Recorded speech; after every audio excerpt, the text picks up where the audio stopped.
Hello friends, আজকে আবার আরেকটা গল্প। এই গল্পটির নাম হলো দ্য ক্লেভার বয়, মানে চালাক ছেলে। Once a man was going to the market.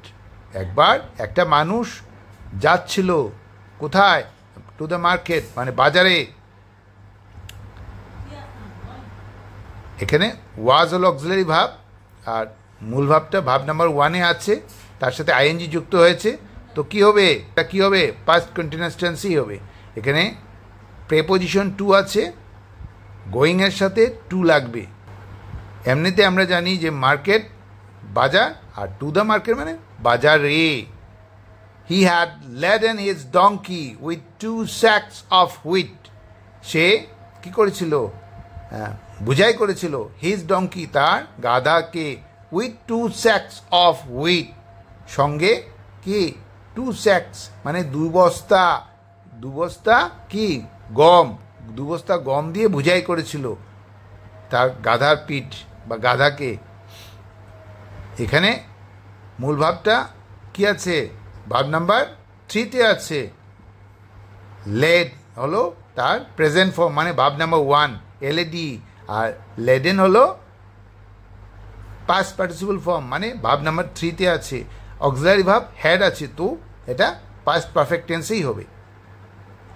এখানে with preposition with 2 sacks of wheat,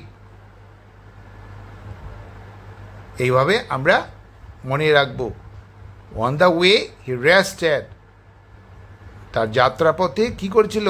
সে বিশ্রাম নিয়েছিল। এখানে কোনো অক্সিলারি ভাব নেই। মূল ভাবটা ভাব নাম্বার 2-তে আছে, রেস্টেড। রেস্ট থেকে আছে রেস্টেড, তো past indefinite tense. But when he woke up, যখন সে জেগে উঠেছিল, হি ফাউন্ড, সে পেয়েছিল, হিজ ডঙ্কি মিসিং, তার কি গাধা, সেই গাধাটা হারিয়ে গিয়েছিল। সে পেয়েছিল যে তার গাধাটা নাই, হারিয়ে গিয়েছিল। এখানে মূল ভাবটা ভাব নাম্বার 2-তে আছে, ওক। তো এই সেন্টেন্সটা কি হবে? কোনো অক্সিলারি ভাব নেই, তো এই সেন্টেন্সটা পাস্ট ইনডিফিনিট টেন্সে হবে। এখানে ওক আপ, এটা অক্সিলারি ভাব, এটার অর্থ হলো জেগে উঠেছিল। He found his donkey missing. He found, এখানে কোনো অক্সিলারি ভাব নেই। এই মূল ভাবটা ফাউন্ড, ফাইন থেকে আসছে, ভাব নাম্বার 2-তে আছে, তো কি হবে? পাস্ট ইনডিফিনিট টেন্সই হবে। He saw a boy asked, have you seen my donkey? সে দেখেছিল একটা ছেলেকে, অ্যানাক্সড, এমন জিজ্ঞাসা করেছিল। ইনভাইটেড কমার ভেতরে এটা আছে এই সেন্টেন্সটা, have you seen my donkey, এটা প্রশ্ন করেছে, মানে ইন্টারোগেটিভ সেন্টেন্স। তুমি কি দেখেছো আমার গাধাটাকে? এখানে মূল ভাব সি থেকে আসছে, সি, সো, সিন, ভাব নাম্বার 3-তে আছে, আর অক্সিলারি ভাব হ্যাভ আছে। তো এই সেন্টেন্সটা কি হবে? প্রেজেন্ট পারফেক্ট টেন্সেই হবে। এটা আবার ইনভার্টেড কমার ভিতরে থাকার জন্য এটা রিপোর্টিং স্পিচ হবে। দ্য বয় আস্কড, ছেলেটি জিজ্ঞাসা করেছিল, is the donkey lame and is he carrying a load of wheat? এটা এই সেন্টেন্সটা হলো ইন্টারোগেটিভ সেন্টেন্স, যেহেতু প্রশ্নবোধক চিহ্ন আছে। তো দ্য বয় আস্কড, এখানে কোনো অক্সিলারি ভাব নেই। মূল ভাবটা ভাব নাম্বার 2-তে আছে, আস্কড থেকে আসছে আস্কড, তো পাস্ট ইনডিফিনিট টেন্স। এখানে এই রিপোর্টিং স্পিচ ইনভাইটেড কমার ভেতরে যেটা আছে এই সেন্টেন্সটা, ইজ দ্য ডঙ্কি লেম, এখানে কোয়েশ্চেন করেছে। ইজ হলো অক্সিলারি ভাব, তো এটা কি হবে? এটা সিম্পল প্রেজেন্ট টেন্স। এরপরের পোর্শন যেটা, is he carrying a load of wheat, এখানে মানে কোয়েশ্চেন করেছে, যদিও ইজ হলো ওর অক্সিলারি ভাব, আর মূল ভাবটা ক্যারি, ভাব নাম্বার 1-এ আছে, তার সাথে আইএনজি যুক্ত হয়েছে, তো এটা কি প্রেজেন্ট কন্টিনিউয়াস টেন্সেই হবে। দ্য ম্যান হ্যাপিলি রিপ্লাইড, সে মানুষটি খুশির সঙ্গে উত্তর দিয়েছিল, ইয়েস, হ্যাঁ, ওয়্যার ইজ ইট, কোথায় সেটা? The boy answered, I haven't seen it. সেই ছেলেটি উত্তর দিয়েছিল, আমি দেখি নাই। This made the man very angry. ওইটা কি করেছিল? এটা মানুষটাকে খুব রাগান্বিত করেছিল। মেড, মেক থেকে আসছে মেড, এখানে কোনো অক্সিলারি ভার্ব নেই, তো এটা কি হবে? এটা পাস্ট ইনভিটেন্সই হবে।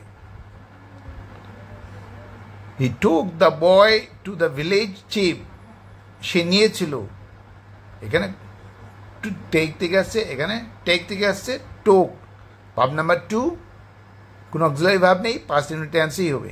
The chief asks the boy, তখন কি সেই গ্রামের প্রধান জিজ্ঞাসা করেছিলেন সেই ছেলেটা কি, হাউ কুড ইউ ডেসক্রাইব, কীভাবে তুমি বর্ণনা করছো, দ্য ডঙ্কি মানে সেই গাধাটার বিষয়ে তুমি কীভাবে বর্ণনা করছো, উইদাউট সিইং ইট, এটাকে না দেখে। চিফ আস্কড, এখানে কোনো অক্সিলারি ভার্ব নেই, মূল ভাবটা ভার্ব নাম্বার 2-তে আছে, তো পাস্ট ইনভিটেন্স। দ্য বয়, সেই ছেলেটি কি করেছিল, টোক দ্যাম নিয়েছিল তাদের, ব্যাক ফিরিয়ে, টু দ্য ট্র্যাক সেই পায়ে চলা পথে, অ্যান্ড সেড এবং বলেছিল, I so the tracks of a donkey, I so আমি দেখেছিলাম, দ্য ট্র্যাকস মানে পায়ে চলা মানে তার পায়ের ছাপ, অফ এ ডঙ্কি মানে সেই গাধাটার পায়ের ছাপ দেখেছিলাম। The right and left tracks were different, তার যে